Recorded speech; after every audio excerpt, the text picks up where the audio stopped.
Do you have a tiny loop? And do you want a power loop? But I want a power loop.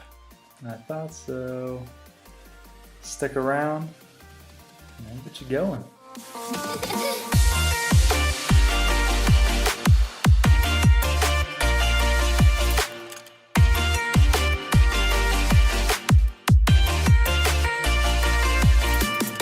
Welcome to another episode in the Tiny Whoop Trick Series. I am your host, Steve, aka Neutron. This time we're talking about power loops. Yeah, you throw out a power loop somewhere, people gonna know. Dang, this kid can whoop. And I'm gonna take you through the exact step-by-step process that I use to figure out how to do a power loop. And now I'm power looping all over the place with my tiny whoops, with my mini quads. That's how I got started. A couple disclaimers. I would first suggest that you learn to fly in Acro if you haven't figured that out yet. This might not be for you. However, you can give it a shot if you like, but knowing how to fly in Acro will give you a step up for sure. Another thing I suggest is learn how to backflip, because basically that's what this is just a long drawn out backflip for the most part. So figure out your backflips. Once you get those straightened out, then you can continue on. And lastly, you've probably seen a lot of videos of mini quad flights doing power loops.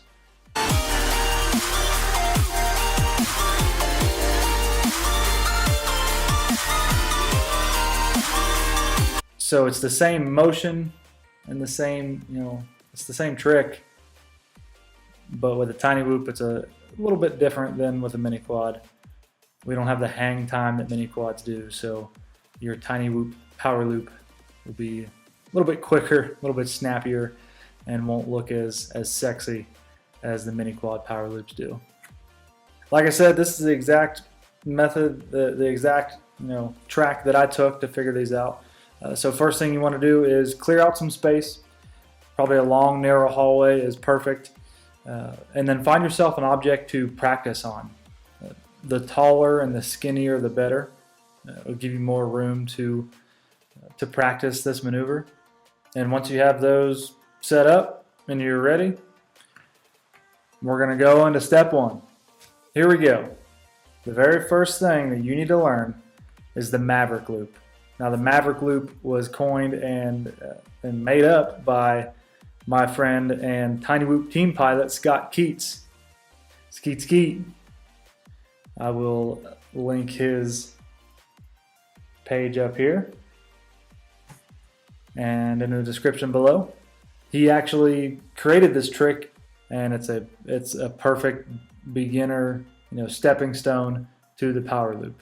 The motion is the exact same. The path that your tiny whoop takes is the exact same as in a power loop. The only difference is that on the Maverick Loop, you don't go inverted like with the power loop.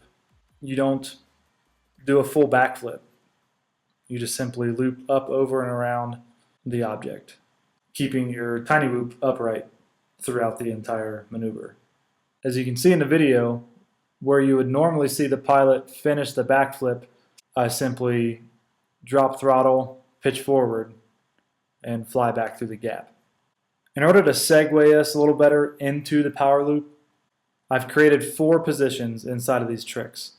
As you approach the gap in the object you're going to loop, you begin to pitch backwards and apply a little throttle. The second position is after I've cleared through the gap, I continue to pitch backwards and apply more throttle to carry myself up and over and behind the object I'm looping. The third position is at a point in which I believe I have cleared the object, and I begin to ease off the throttle to drop in altitude, and I begin to pitch forward so I can regain a visual on my object. And the fourth position is simply finishing by flying through the gap in which you originally flew. Now I want to cover some common errors. One common error is overshooting the gap. So as you're flying through the gap that you're trying to loop, you don't pitch backwards and throttle up soon enough. You fly way too far through the gap, which creates a very long stretch and a very long backwards flight to come back and actually complete the loop. It creates a sloppy, long, oval-shaped loop, and that's not what you want. Another common error is the exact opposite of that. It's punching too far backwards over top of your gap in your object. And this is just from not being used to flying backwards and not being able to see where you're going. So you're so nervous to drop on top of or fall short of your gap that you punch way too far backwards and you're overshooting your gap backwards. The next common error is not easing off the throttle enough. You have to drop in altitude to fly back through the same gap in which you flew originally. And a common error is to not ease off the throttle enough, which creates just an incomplete loop and you just fly over top of your object. And the last common error is dropping the throttle too much. So after you clear your object and you're starting to drop to fly back through, you drop the throttle too much and you slam it to the ground. You either catch your vortex ring state or you just simply don't catch yourself in time and you slam into the ground. Again, creates an ugly looking loop, and it's really an incomplete trick. Keep practicing this maneuver until you're very, very comfortable with it. Until you get used to, looking at the ceiling or looking at the sky, or most of the time we're used to flying around, we're able to see the ground, see things around us. That's probably one of the biggest hurdles to get over with the power loop, is not being able to see where you are in relation to the ground. So continue to practice this, get used to not seeing the ground, get used to flying backwards without looking where you're going, and just kind of feeling with your eyes and your fingers on the sticks where you are as you're flying backwards. Now that you have the Maverick Loop down, let's move right into the power loop. The only two differences are you're a little more aggressive on the throttle and you actually complete a full backflip. I mentioned the 4 positions in the Maverick Loop. The first 2 positions are the exact same for the Maverick Loop and the power loop. Position 1 is the approach. So I approach my gap, I approach my object, and I start to, before I even fly through it, I want to start to pitch back and throttle up a little bit.